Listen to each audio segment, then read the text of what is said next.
Greetings once again, my friends, and hello, future people, because by the time this actually goes out, people might remember I'm on a bit of a vacation, so here we go. Welcome back to another Drak Vlogs of Iron Fist. We've gone through the next 10, or the next, not 10 episodes, but the next 2 episodes, episodes 10 and 11, and holy crap, man, we are getting majorly set up for the finale. And the theme of these 2 episodes is actually going to go kind of hand in hand because it goes into what I'm starting to notice is an overall arcing theme of the story of the first season of Iron Fist, which is nothing is quite as it seems.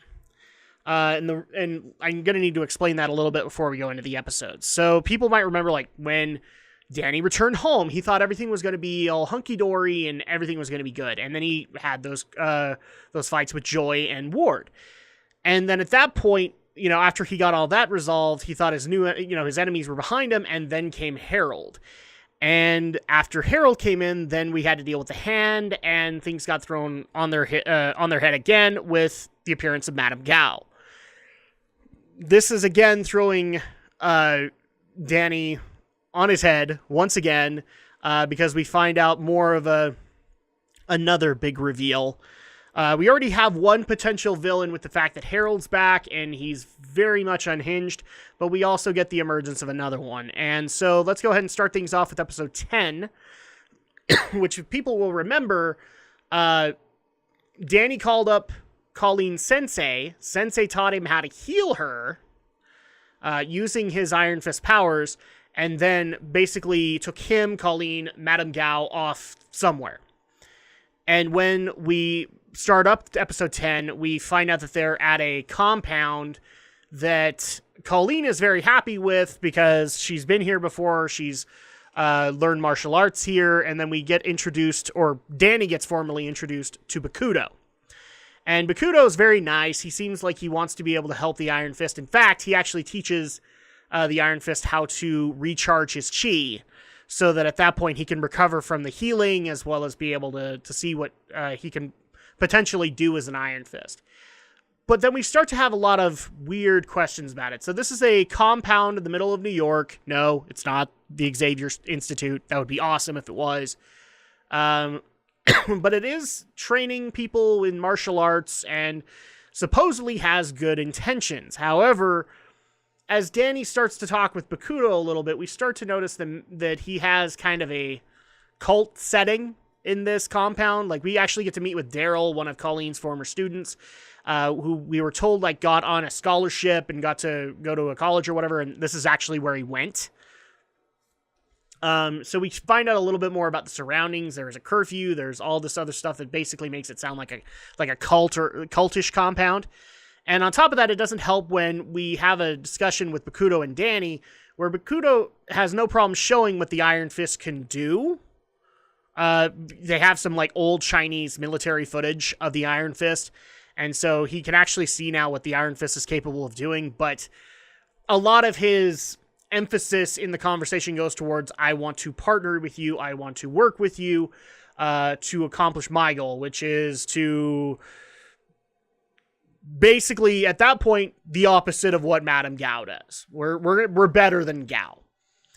And obviously, this sets up a bunch of questions for Danny. He's kind of worried about this whole cult setting. He doesn't know what they're doing with Madame Gao, and it is his duty to destroy the Hand wherever he gets the opportunity.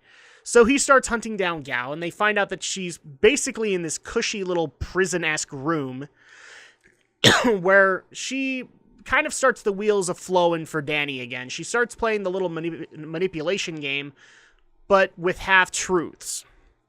So she's under heavy guard, and Danny sneaks in, and she starts saying, well, I was offering you this one kind of offer. You could go live your life however you want to live it. You just remember who's in charge, kind of thing. It turns out Bakudo's kind of running the same thing, and then we finally get the other revelation that Gao actually we thought was manipulating, is that Bakudo is also of the Hand.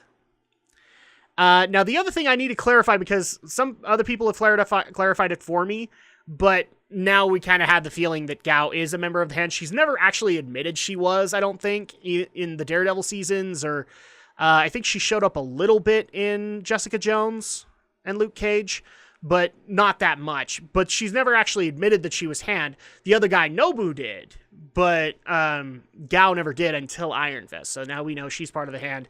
But now we have Bakuto, who's also a part of the hand, but instead of approaching with fear and with horror and intimidation as Gao does, he's more approaching this with happy-go-lucky cult kind of settings. All the people that are in the compound are going off to live productive lives, but they also understand that the hand comes first.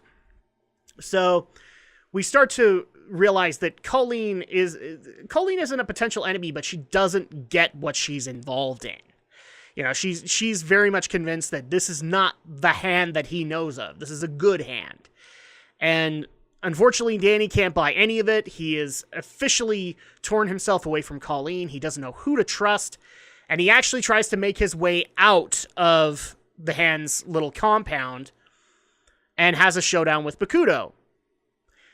Thankfully, though, before the entire compound comes down on him, in the previous episode, we got introduced to a weird guy who was holding a guy hostage while he was looking for Danny. We get to meet him again, and we actually confirm that he is Danny's friend Davos. So Davos actually helps him get out of the compound, also with the help of Colleen, because Colleen really wants to show him that, no, I'm not the bad guy. No, I'm not the evil Madame Gao hand. This is a different kind of hand. We're trying to help the world. Blah, blah, blah. And so at that point, they are able to get out of the compound, but Danny is severely wounded. And because of all of the anger, the rage, the revelations that are happening around him, once again, kind of in the early part of the season where he was in the psychiatric institution, he can't access the fist. He can't summon the Iron Fist to help him because his chi is being blocked. So that's kind of where episode 10 ends, where we have this major problem. And episode 11 begins with Danny getting back into New York. He actually looks up Claire to help out with his wounds. He got actually a major stab wound from Bakuto, so he goes to Claire to get that fixed up, along with Davos. Davos is insisting that he stay with Danny, and Davos originally comes to take him back to Kunlun, but Danny refuses to leave until he has dealt with the hand. He wants to destroy them. So Davos reluctantly decides to stay on to help him out.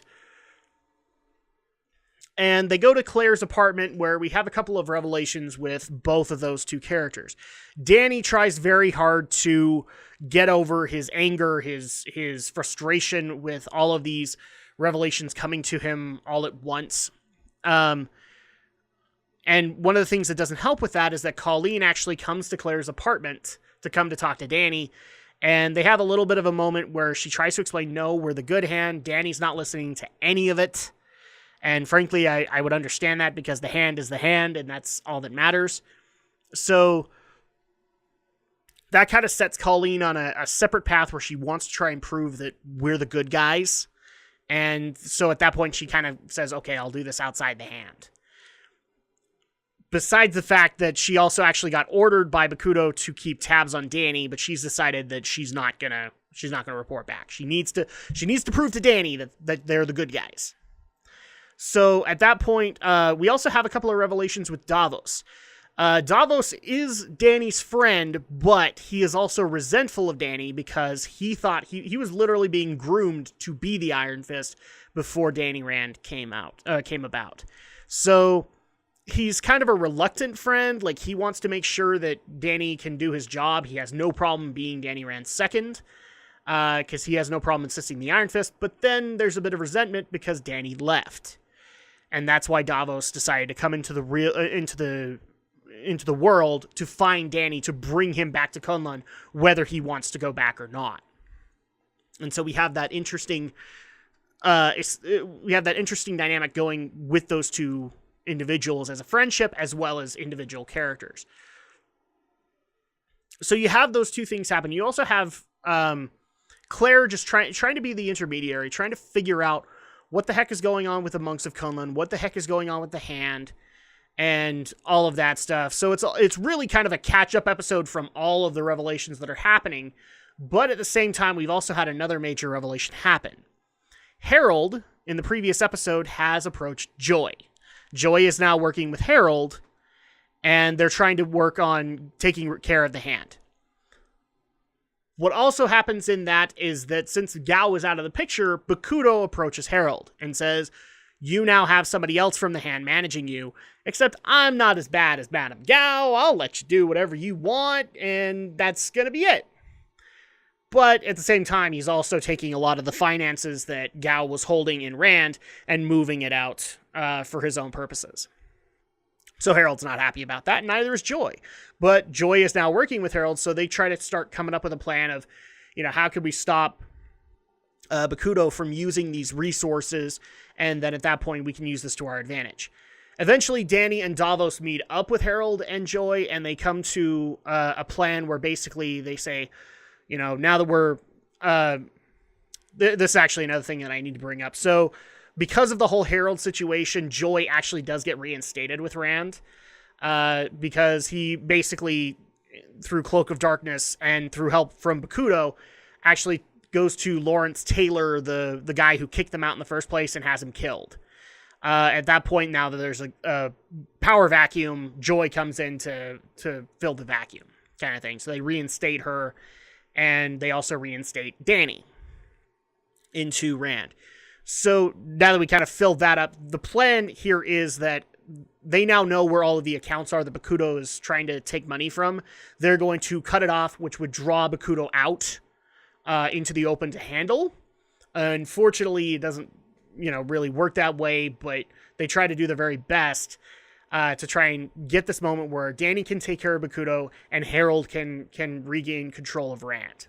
And also possibly re-enter into public life, which is something Gao wasn't going to let him do, but Bakudo doesn't really have that issue. So we have that plan start out with Danny and Davos kind of staking out the cult compound and also kind of coming to grips with a lot of their feelings. Davos wants to know why Danny left. He kind of gets an explanation. But now I need to catch people up a little bit on another issue. So like I said, Colleen is trying to do this outside of Bakudo's reach. She actually goes to approach one of her former students who's now about to be a doctor to get some antibiotics for Danny. When she does, she actually gets cornered by Bakudo's people, which are formerly her people, and in turn gets taken to Bakudo. And at that point, Bakudo basically writes her off as dead weight. She can't do her job anymore. She's too attached to Danny Rand, and he can't utilize her. But the interesting part is that he also says, that's okay, because, we're going to off you, but at least you'll die serving the hand. And this is where it gets creepy, because they take her down to a room that looks like it's solely made for siphoning blood. Now, for people who have watched season 2 of Daredevil, that's going to sound very familiar, isn't it? Where they're siphoning blood out of people to be able to put into this big old box. And they try to do that with Colleen. Thankfully, she fights her way out. Not very successfully, but she fights her way out. And on her way out, trying to escape the compound, Danny actually catches her in his sight, and so he tries to go stop her and help her out. But then this is now where Colleen's starting to realize she hasn't been working for the right team. This is who the hand really is, and there's no stopping it now. However, since Colleen was part of the hand, Davos isn't too happy about this, and now has even more reason to question Danny's motives, and just walks off. So that's actually a really great setup for the next 2 episodes of Iron Fist. I'm really excited to see how the finale is going to affect things. How is Harold going to change this element, especially since it's very obvious he's unhinged. He's not operating on proper faculties. Even Joy is starting to notice that. I'm actually wondering if they're going to find a way to bring Ward back into the season just to finish that up. But obviously, we will get those answers in the next 2 and final episodes. And next week, you guys will not only get my thoughts on those 2 episodes, but you will also get a final thoughts on Iron Fist Season 1 overall. Thank you guys so much for watching. Thank you guys so much for continuing to subscribe, like, comment, doing all of the awesome stuff that you guys do. I really could not do this channel if not for you guys, as well as my own passion to be able to do it, but most especially because of you guys. And of course, I will be back next week from vacation to resume active schedule, and of course I will see you guys then for the next video.